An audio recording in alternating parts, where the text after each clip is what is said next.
Assalamualaikum semua, selamat pagi. Hari ini 11 bulan 9 2025. Alhamdulillah, semalam Panda dapat buka cetak di dalam pintu ni. Alhamdulillah, cantik dia punya plaster dia. Tak ada lubang-lubang. Alhamdulillah. Yang ni pun okey.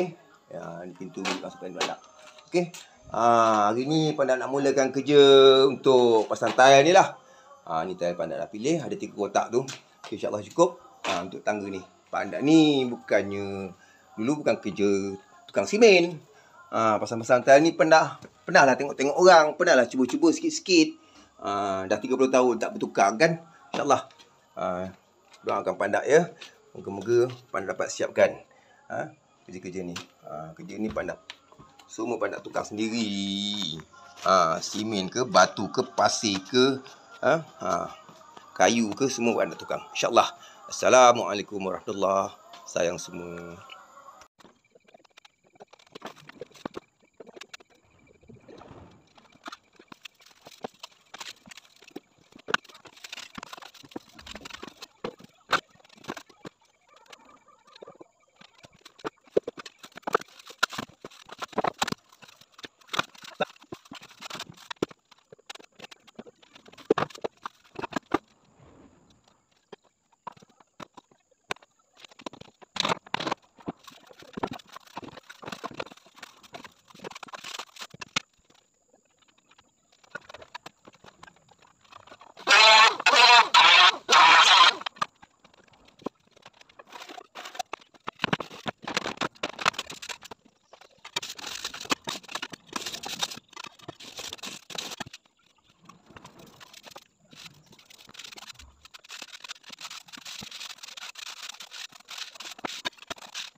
Assalamualaikum semua.